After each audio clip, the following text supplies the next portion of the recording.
Hello and good evening. I'm Paul Farber. I'm Director of Monument Lab and I'm Senior Research Scholar at the Center for Public Art and Space at the Weitzman School, the University of Pennsylvania. And I am thrilled to welcome you tonight to hear from Sue Mobley for tonight's lecture, Designing Dissenting Histories. The Center for Public Art and Space is a platform for artistic research and civic engagement at the University of Pennsylvania's Weitzman School of Design. And we support Penn faculty, staff, students, and visiting scholars and artists in incubating public art projects and working on critical initiatives that bridge the campus and the public realm in Philadelphia and beyond. I am thrilled to introduce visiting scholar Sue Mobley for a lecture tonight. Sue is an urbanist based in New Orleans. Sue has sat on a number of different important, meaningful projects, commissions. Among them is a co-founder of Paper Monuments, is on the New Orleans City Planning Commission, and has quite recently, after many years of close collaboration, joined Monument Lab as the Director of Research. I've had the great opportunity of working with Sue across many years and really value Sue's vision, thoughtfulness, and care in working on issues of art, history, and civic engagement. So we're going to hear from Sue, who will be giving the talk. We'll have time for question and answer, and really excited for you to engage. And I want to, before we start, just thank the team at the Weitzman School and at Monument Lab for co-hosting and co-presenting this event. But without further ado, I want to hand off to dear friend, colleague, Sue Mobley for tonight's lecture. Hi, Sue. Hello, Paul. Hi. We're going to try what I think is the trickiest part of every talk, switching over to sharing my screen.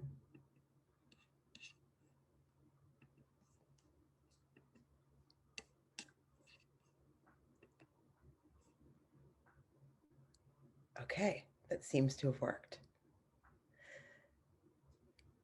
The looks project. Great.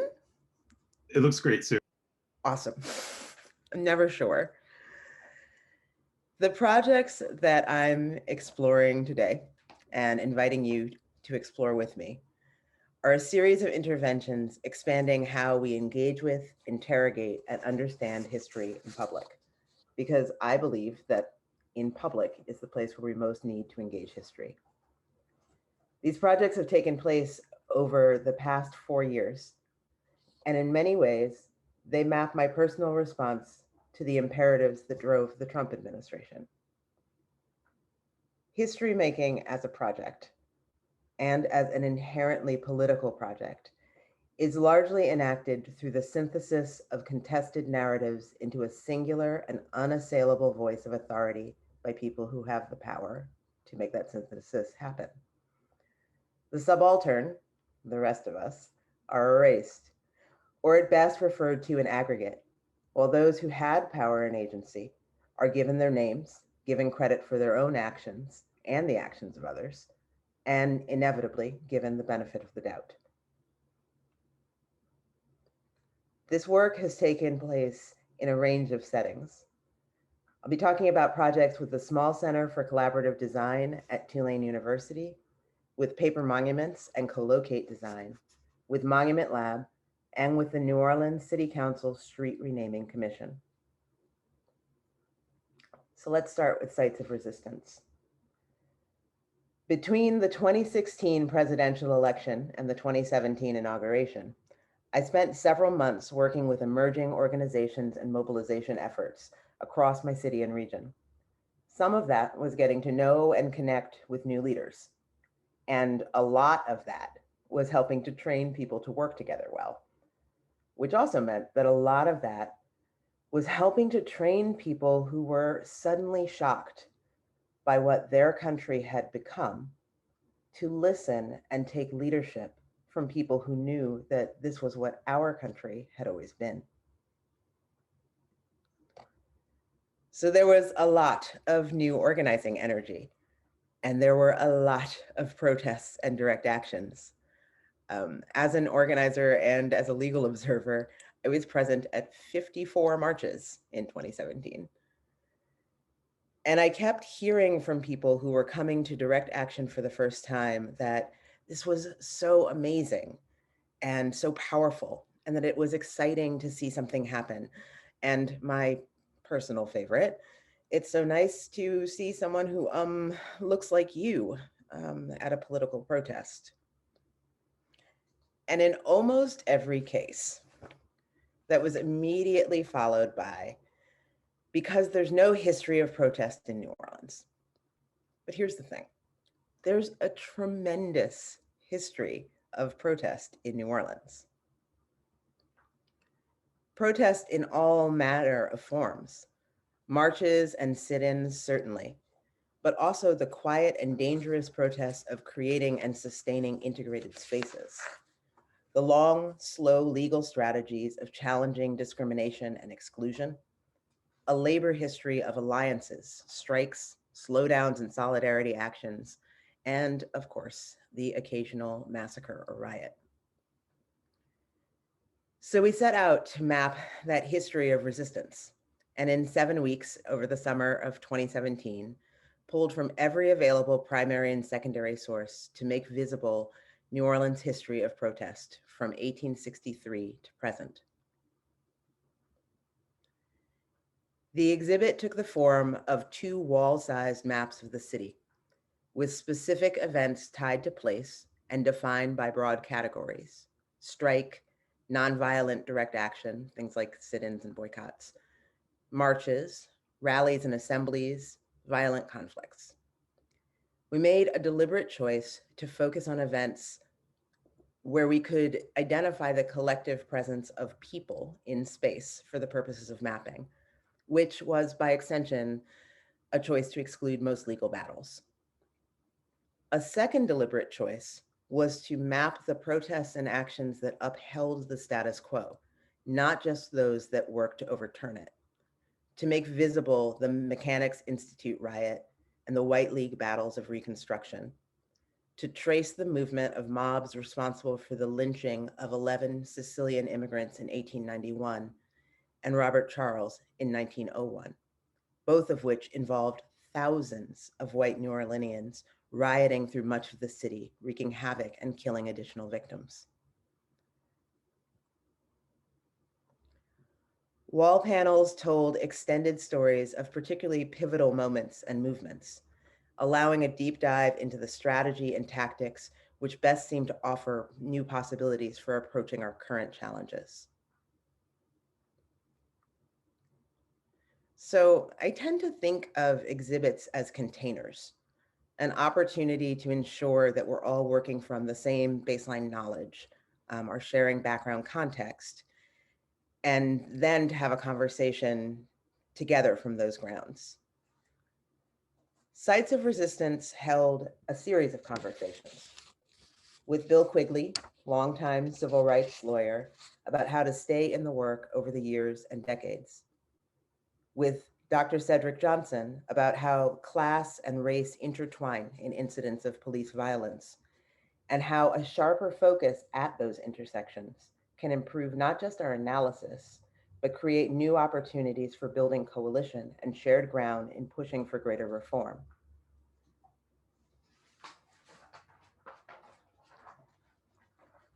Sites of Resistance also held a series of panel discussions, which I deliberately stacked with intergenerational groups of women, where we gathered to dive deeply into conversation about the nuts and bolts of political organizing, from the community level through voter registration and engagement, policy work, and running campaigns, and to talk about the emergence of a newly energized labor movement, which is seeing its greatest strides in areas of work that are traditionally feminized: teaching, nursing, domestic labor, care labor.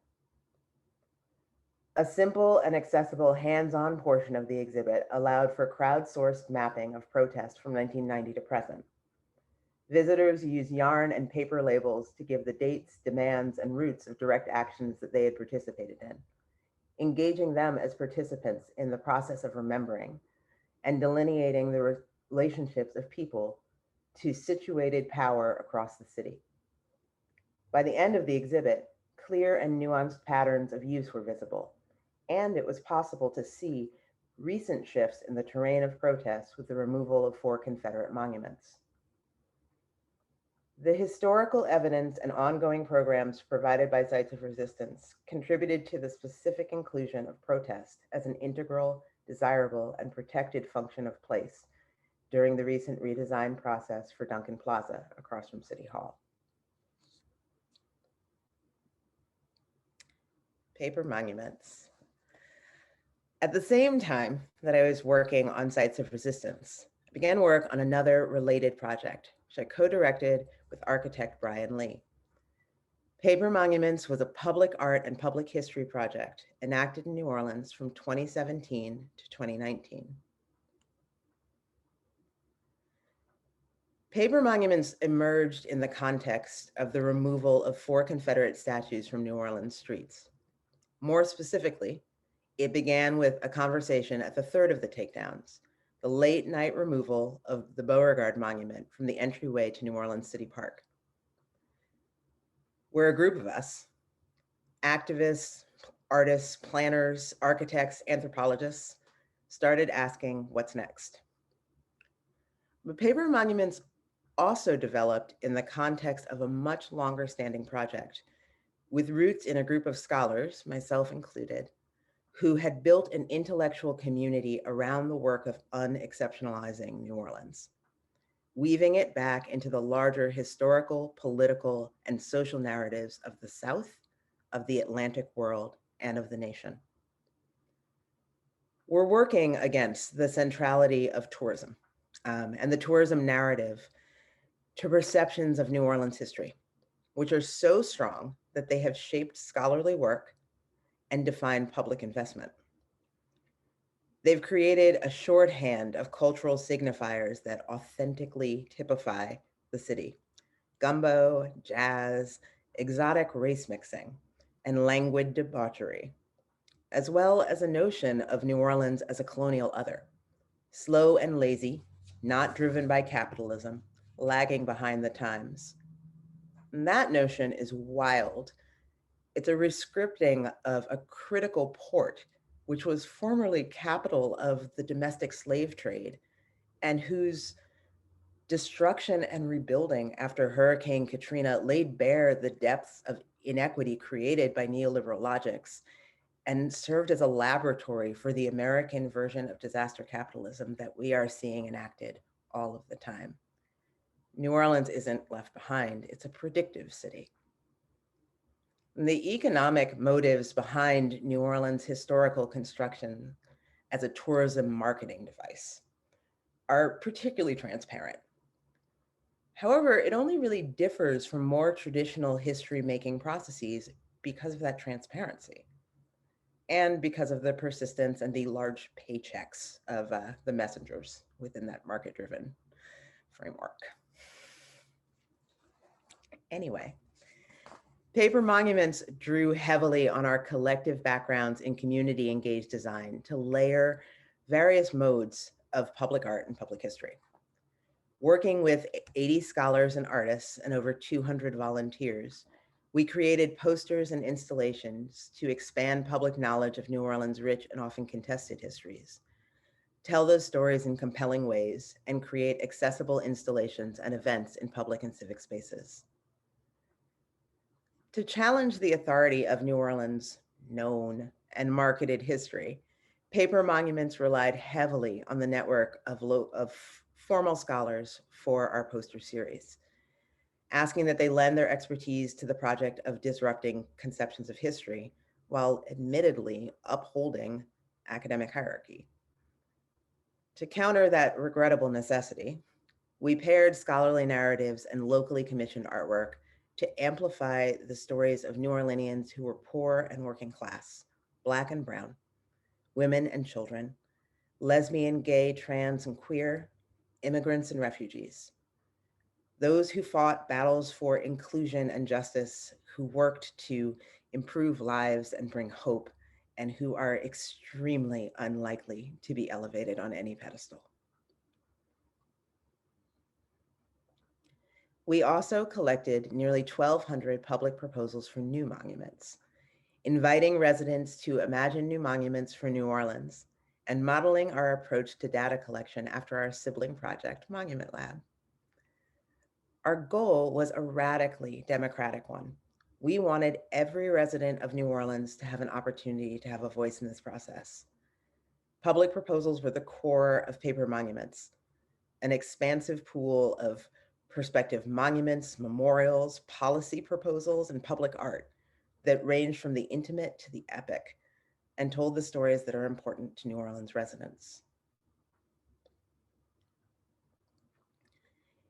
In September of 2018, Paper Monuments put out an open call for local and regional artists.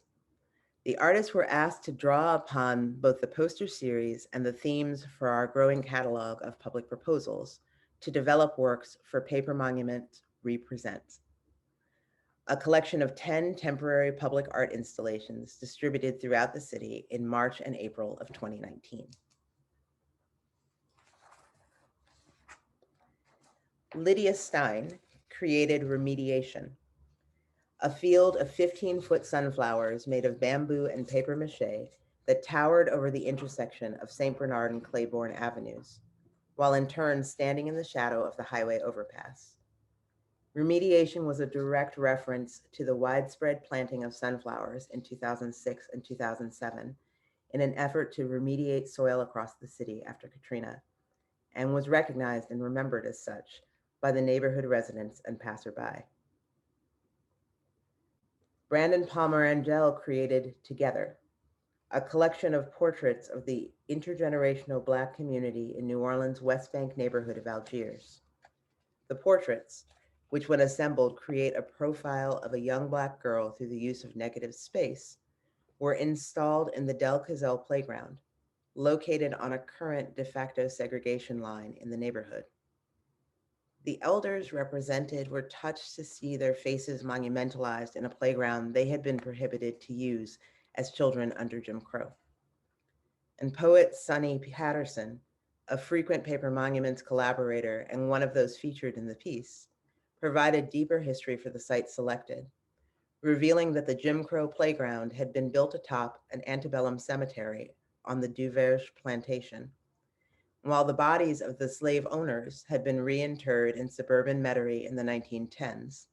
The bones of those that they had enslaved remained buried under our feet. Jeffrey Andrews' Why Do You Call New Orleans Home drew upon the public proposals that elevated the quotidian culture of New Orleans, interpreting them in a series of watercolor portraits and narratives from mid-city residents. It was remarkable how recognizable they were. These bayou-side images of people you run into at the coffee shop or the grocery store. And their responses to her prompt echoed through the public proposals as well. New Orleans is home because it is home to a generosity of spirit, a sense of belonging, and a quietly astounding people. In keeping with broader national trends, reconsidering their popular reputation, we received a number of public proposals referencing the affirmative role of the Black Panthers in New Orleans through their community feeding, healthcare, and education programs.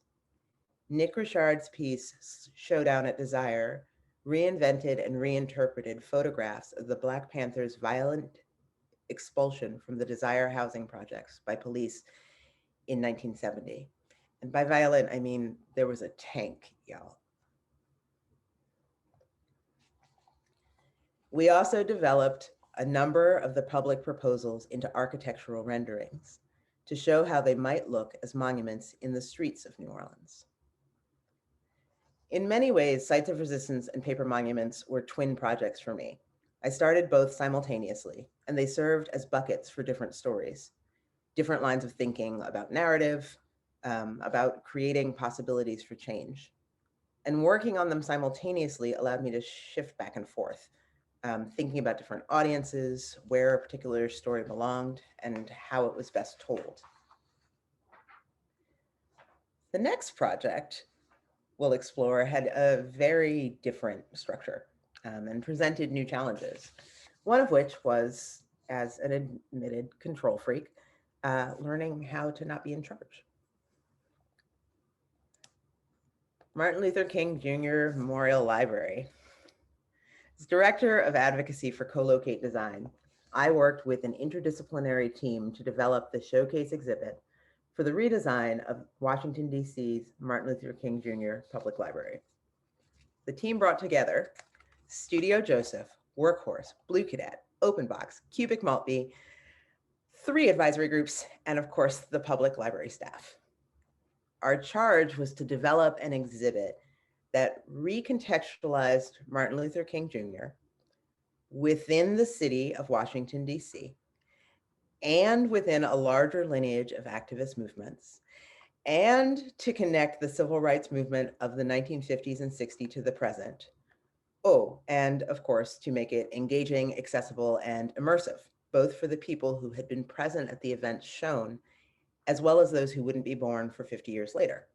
That seems easy enough, right? So the most exciting part of this project was the opportunity to dive deep into the incredible archives at DC Public Libraries, as well as archival materials from Howard University and the Smithsonian. We had a lot to work with. So I set about mapping the web of relationships between individuals, organizations, events, and issues that grounded Dr. King in the city and stretched the civil rights era backwards to the turn of the 20th century through figures like Nannie Helen Burroughs, Mordecai Johnson, and Mary McLeod Bethune, and forward through figures like Mayor Marion Barry, Casilda Luna, and Eleanor Holmes Norton to the turn of the 21st. I really love a good map. There's always a map, y'all. There was a central shared understanding that this large, somewhat unwieldy collaborative design group brought to the table. If we were going to meet any of the goals laid out for the project, we needed to break fully with the normal presentation of the civil rights movement. We needed to make some big, simple moves that would prevent us from arguing our way back to those norms with every image or artifact up for inclusion. We all have experience with the typical visual presentation of Dr. King and the civil rights movement. You know it looks like this. Black and white photographs of Dr. King in front of very large crowds, leading marches with hundreds of signs, and certainly when in the nation's capital, against the backdrop of the federal city and its monuments. So the first big, simple move is to denaturalize that visual of the civil rights movement, to move it out of the fictive, distant past and into proximity by moving it out of black and white.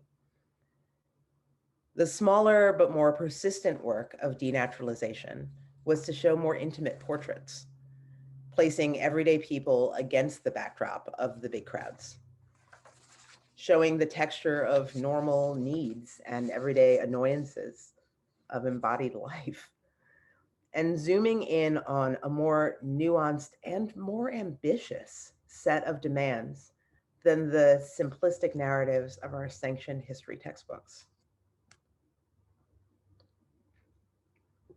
The second big move was to lean hard into the context of the 1968 Poor People's Campaign, King's last campaign, which wouldn't come into fruition until after his assassination, and which many believe was the cause of his assassination. We did this in part by echoing the form and massing of Resurrection City, the 90-day village on the National Mall, which had, in its own time, echoed the temporary dwellings of the 1932 Bonus Army, World War I veterans hit hard by the Depression and denied payment for their service to the country. The other part, of course, was centering the demands of the Poor People's Campaign for a massive federal investment in the expansion of human well-being and economic opportunity.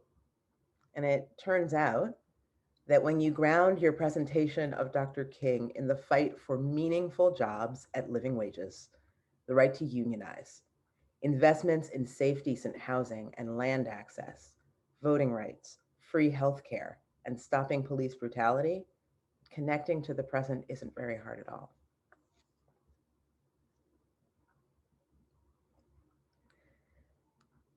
New Orleans City Council Streets Renaming Commission. I was talking on the phone one morning when suddenly a bunch of text messages came through and I ignored them. So that was unwise. Don't do that. Imagine my surprise when I finally got off the phone and discovered that my favorite city council member had, from the podium into the public record, voluntold me that I would be developing a process to rename all of New Orleans Confederate streets in the wake of George Floyd's murder and the ensuing protests. Yeah, like that. It was early in the morning too. On the face of it, that sounds reasonably straightforward. In 2015, the Times-Picayune published a map of Confederate streets, places, and a handful of monuments as the discussions began about taking the latter down. It's fairly easy to identify guys like General Robert E. Lee, Confederate President Jefferson Davis, and hometown favorite Pierre Gustave Toutant Beauregard as the names to remove, right? Well, actually, it's a little bit more complicated than that. So this process began with developing an ordinance that would define the terms under which the streets were identified for removal and establishing the independent commission that would guide the process of recommending names for removal and replacement. New Orleans City Council motion number M2170 laid out extremely clear terms for removal. The role of the individual or group in fomenting the treason committed against the United States of America and the US Constitution between 1861 and 1865. The role of the individual or group in the denial of the protections and rights afforded to citizens outlined in the 13th Amendment to the US Constitution after 1865, the 14th Amendment to the US Constitution after 1868, and the 15th Amendment to the US Constitution after 1870. That was, I promise you, the last straightforward part of this process. So the first speed bump was that we wrote the ordinance to create a committee. But you can't create a committee by city council ordinance. You can create a commission. And someone who has read all of city code more closely than I caught that on one of the rounds of revisions. But also, you can't serve on two commissions at once. And I already serve on the City Planning Commission. Oops, that's okay. Because the role I actually wanted to play was a supporting role anyway. So instead of serving on the commission, I worked with longtime co-conspirator Thomas Adams to co-chair the panel of experts, 16 scholars, formal and informal, supported by the archives staff at the New Orleans Public Library, Amistad Research Center, and the New Orleans Historic Collection, to provide narratives on the individuals for whom streets were named, histories of how the streets came to be named after them in the Jim Crow era, and develop 3 proposals for renaming for each location under consideration. That's where the next series of speed bumps come in.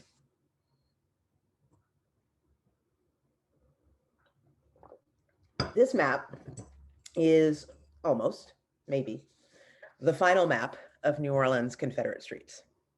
Turned out that the Times-Picayune had misidentified a couple of streets as Confederate, which weren't, and missed a number that were. The team at the New Orleans Public Library found more streets that were named for Confederates and White Leaguers, but also claimed a few that predated the Civil War. And it turned out, for all of us, that the best regarded historical source on New Orleans street names wasn't as reliable as everybody thought. It also turns out that even when we're looking at the same materials, the ways that we're interpreting them is often very different. The small map at the top is Gardner's 1867 map of New Orleans, which shows an entire street grid through to the lake. On the bottom, Major General Banks' 1863 map of fortifications for Union-occupied New Orleans begs to differ. So why's the difference? Gardner's map was aspirational. It's part of an effort to sell plots of land in swamp that was barely drained in the 1890s. The corporations that owned the land and were raising funds for the draining had drawn streets and named them. The good people of Lakeview brought a counter report to the commission in which they claimed that Gardner's map clearly indicated that the officers and gentlemen for whom these streets were named were being honored for their service in the Mexican-American War, because the 1867 map was too soon after the Civil War to have named anything after them. So in some ways, that's a silly argument, right? Like, one, the streets simply aren't there. They're not there until the early 1920s, when the first residents move into the very wealthy, extremely segregated neighborhood of Lakeview. The Gardner map was a marketing device. It's not an accurate portrayal of facts on the ground. But two, and more importantly, all but one of the guys named went on from fighting in the Mexican-American War to fight in the Civil War for the Confederacy. So still making them names that we should get rid of under this ordinance. On the other hand, the deep dive into the streets of Lakeview turned up 2 more names to remove. Despite the speed bumps, the streets renaming process offered some incredible opportunities. As co-chair of the panel of scholars that advised the commission, we were tasked with proposing 111 replacement possibilities, 3 for each street or park that fit the ordinance's purview. And there were so many incredible people to propose. Here are a few. Governor Pinchback, Lieutenant Governor Oscar Dunn, and several other Black Union officers who went on to serve in elected positions at local, state, and federal levels during Reconstruction. For 4 parallel streets in Lakeview, we proposed 3 collections of renames with different themes, and the commission voted to rename in honor of Celestine, George, Margaret Elizabeth, and Jasper, self-emancipating enslaved people whose owners held some of the back swampland that would become that neighborhood. We proposed Father Louis J. Twomey, Jesuit brother, social justice organizer, and official at Loyola University, whose life goal was to create a society in which the dignity of the human person, in whomsoever found, shall be acknowledged, respected, and protected. Proposed Sarah Towles Reed, founder of the local affiliate of the American Federation of Teachers, whose activism and organizing was responsible for equalizing pay for male and female teachers, overturning the prohibition against employing married women, and whose work with African-American teachers for salary raises and unionization led to her facing charges of communism. Rodolphe Dedun, poet, journalist, and historian, he served as a militiaman fighting white supremacist insurrectionists at the Battle of Liberty Place and was one of the founders of the Comité des Citoyens, whose most famous legal battle, Plessy v. Ferguson, defined the new limits of the Jim Crow era. For Doris Jean Castle, teenage freedom rider and core member of the New Orleans chapter of the Congress of Racial Equality, who spent her career working in poverty eradication and social service programs. Albert Walker Dent, first superintendent of Flint Goodrich Hospital, second president of Dillard University, first Black fellow of the American College of Hospital Administrators, president of the National Health Council from 1953 to 1955, and instrumental in the formation of the United Negro College Fund. This is not a complete list of his accomplishments, y'all, it's wild. and Allison Tootie Montana, big chief of the Yellow Pocahontas tribe of Mardi Gras Indians, who died in 2005 while standing at the podium testifying to City Council about police violence towards Black masking Indians and their cultural practices. It really was an honor to have done this work. But along with the opportunities, of course, come the challenges. From the beginning of this process, we've seen a handful of extremely familiar names and faces participating in fairly transparent attempts to pull the commission outside of the bounds of the originating ordinance, proposing replacing the names of specific buildings rather than streets, demanding an expansion to everyone who ever benefited from slavery, and generally trying to tempt the commission into giving them grounds for a lawsuit. We're now beginning to see is a new variation on the standard practices of white, wealthy neighborhood associations and their more overt white supremacist allies to throw sand in the gears. In addition to the tactic of splitting streets, which we've generally seen used nationally for MLK boulevards, the quirky new tactic is to propose reversion to pre-Confederate names for territory that these groups consider to be theirs by right, rather than public space and part of the larger city. So in response to the Renaming Commission's recommendation to replace Robert E. Lee with beloved musician, songwriter, and producer Alan Toussaint, whose studio and home were on that boulevard, the Neighborhood Association for Lakeview has proposed breaking off their part of the street to revert to the name Hibernia. Similarly, the neighborhood associations for the French Quarter would like to break off their section of Governor Nichols and revert to Hospital, rather than have the entire street named for civil rights attorney Lolis Ely. The semi-defunct Monumental Task Force has its members petitioning to return Lee Circle to Tivoli Circle, honoring the Italian-American community, rather than rename it in honor of chef, civil rights activist, and feeder of presidents, Leah Chase. This process is still unfolding. And by still unfolding, I mean I'm getting text updates from today's public hearing while I speak. So after several years as a co-conspirator, I've finally been pulled into the Monument Lab team. Yes, it was my plan all along.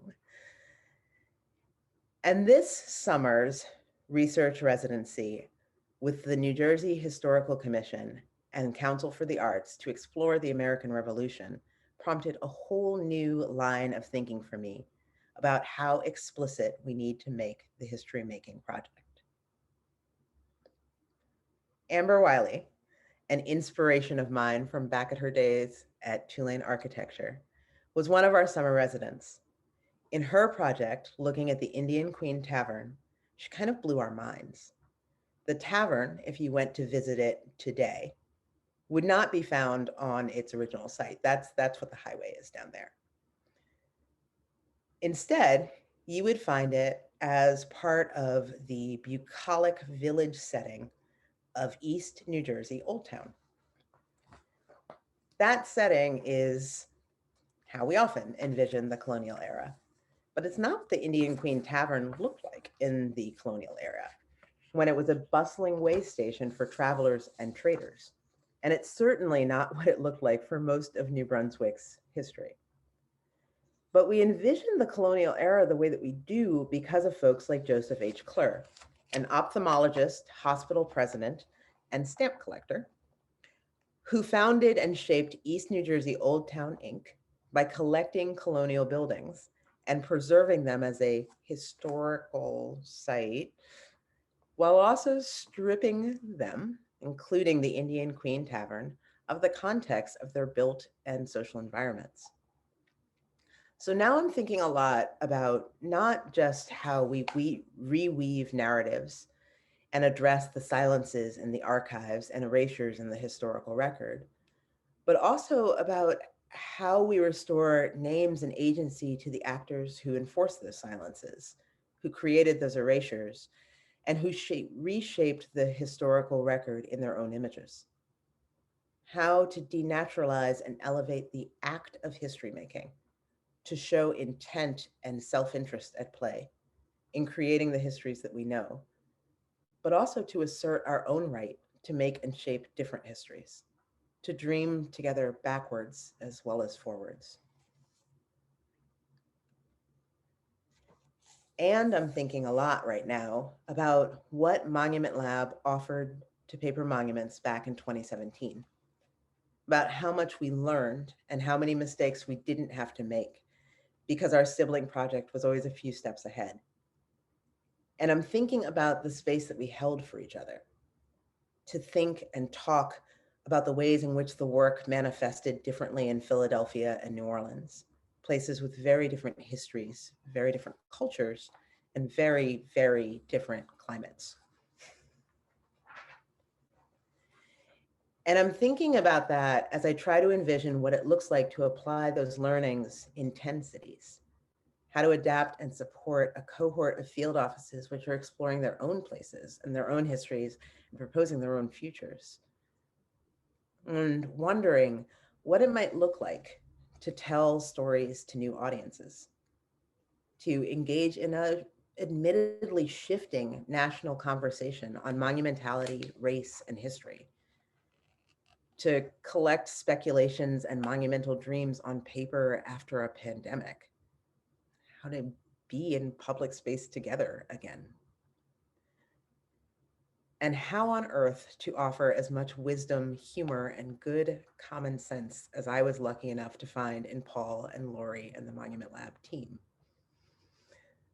But those are my questions, and now it's time for yours. Thank you all very, very much for listening to me.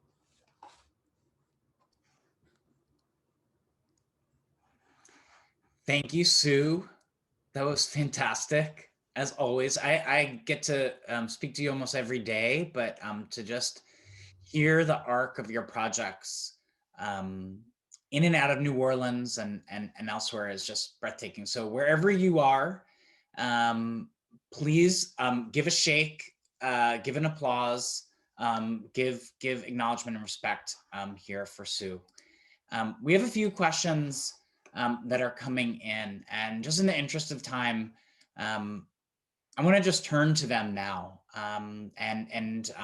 I'll save some questions in my pocket in case. So the first question comes from Patricia Kim. Hi, brilliant Dr. Kim.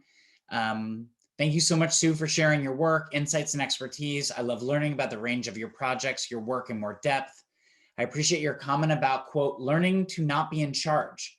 Could you please comment on what it means to share authority in a few contexts, in public engagement and in deep data dives that you take on as a researcher? I'm thinking about challenges and joy. And again, gratitude to you, Sue, from Dr. Kim. Thank you, Dr. Kim. That's such an incredible question because it's wildly hard and always variable. Not being in charge in deep dive research is giving people tools to like take risks and safety nets so that it's not a case of you went too far and I'm yelling at you, or you didn't find the thing I wanted. Not being in charge owns when we are creating horizontalism that's fake. It requires that we own how much authority we have, whether it's formal or informal, and think about our positionality vis-a-vis the people that we're working with. Sometimes that means, admitting that like there is stuff above my pay grade and I won't be making that final decision. I can just make the best argument for it. Sometimes it means making sure that volunteers are trained extremely well to de-escalate conflict before they go out into the world where armed white supremacists show up at your events. We have another question from Asena. and more gratitude for your great work. And the question is, I see Sue as a cartographer. And of course, just a sidebar, behind Sue, of course, are lots of maps. And as the questioner asked, mapping is clearly an important part of your work, let alone your workspace. Can you talk about your experience translating maps? What is that process? I have always loved maps. I was that kid with all the National Geographic's middle sections, and the keeper of the AAA travel ticket on family vacations. I think I am a spatial learner, not necessarily a visual one. And so for me, the process of thinking is the process of moving through space and the process of talking. And those are both tied together. So if I remember where I was, I can remember what I was saying and I can remember what was happening. Translating that outwards is mapping of various varieties seems to be the easiest way to at least begin to show someone else what's going on in my brain. Mapping space together seems to be the easiest way to be able to define how we understand it differently. So maps, I think, are good places to start a conversation. And I wish I were a cartographer. That would be super cool.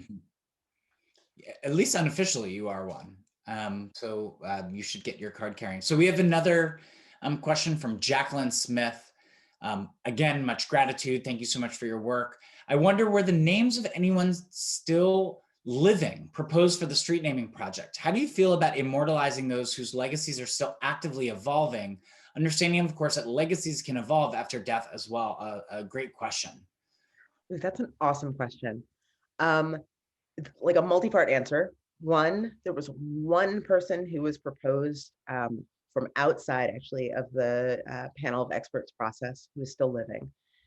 There is some discussion about whether that person will remain. New Orleans has a regulation that you have to have been deceased for 5 years before a street can be proposed in your honor. There's been some discussion about changing that regulation because we've just lost so many people this past year whose legacies are certainly not going to change. And then two, we have a number of folks that are worth honoring who don't meet those parameters. It's also sort of an arbitrary parameter, but it addresses the latter part of your question, that people's legacies evolve after their death. One of the things that was really interesting to me in this process was that there is a whole generation of free people of color in New Orleans who we had anticipated proposing street renames for. And having made the rule inside the panel of experts that we would not propose anyone who had owned slaves, we then had to rule all of them out. And there was some internal debate on the panel of experts about whether we would sort of look for evidence or give weight to folks who had bought family members and freed them, or who had bought people to protect them from being sold elsewhere. And we spent actually several weeks pulling as much as we could to try to figure out who that would apply to. And at the end of the day, a lot of the folks who got ruled out had bought slaves because that was how you built a fortune. It was how you built wealth for yourself. It was the economic system of the time, and they were participating in the economic system of the time. And somewhere in the discussion of whether we were really going to rule them out, I realized that, you know, our grandchildren are going to look at the displacement of human suffering to the developing world that late stage capitalism has enabled, and look at our engagement in this economic system and raise some real red flags. Look at the damage that we've done to the earth and the people on it. And I don't know that we will be in any position to talk about anyone else.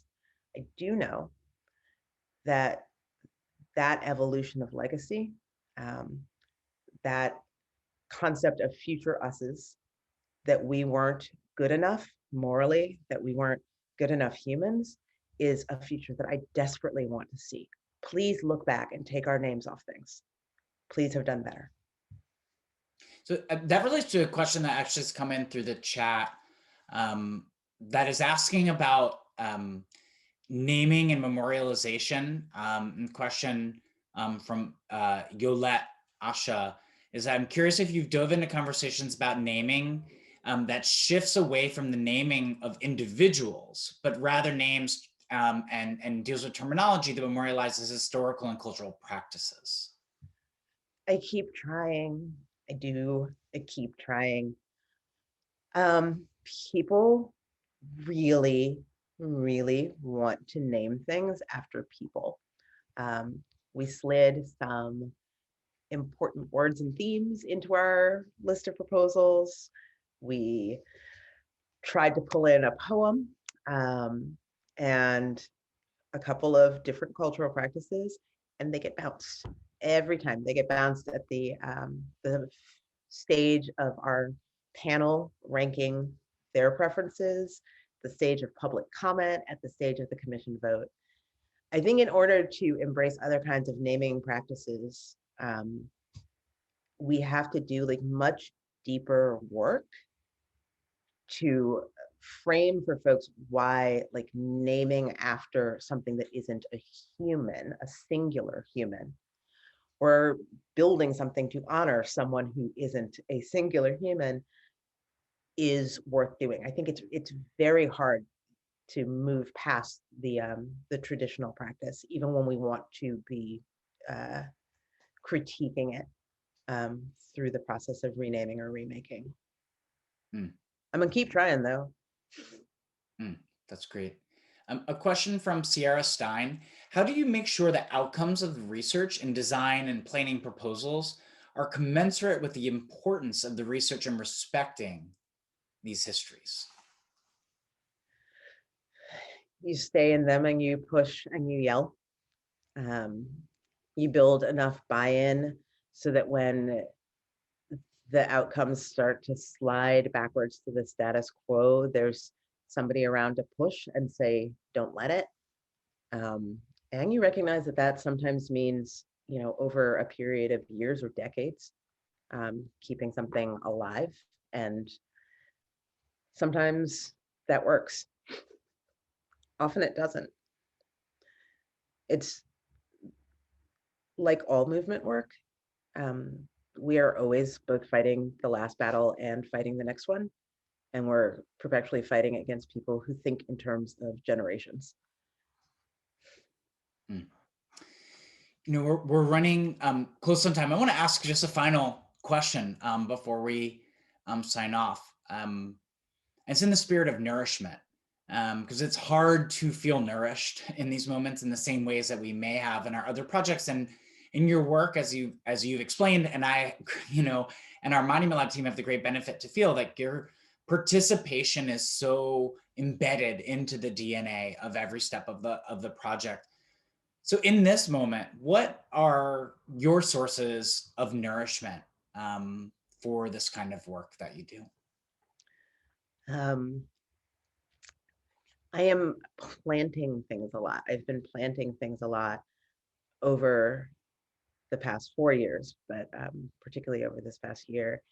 And I am finding nourishment in shifting what I'm planting so that I am not growing what all of my neighbors are growing, and planting things that will in time grow and hang over my fence and provide food for the people who live around me.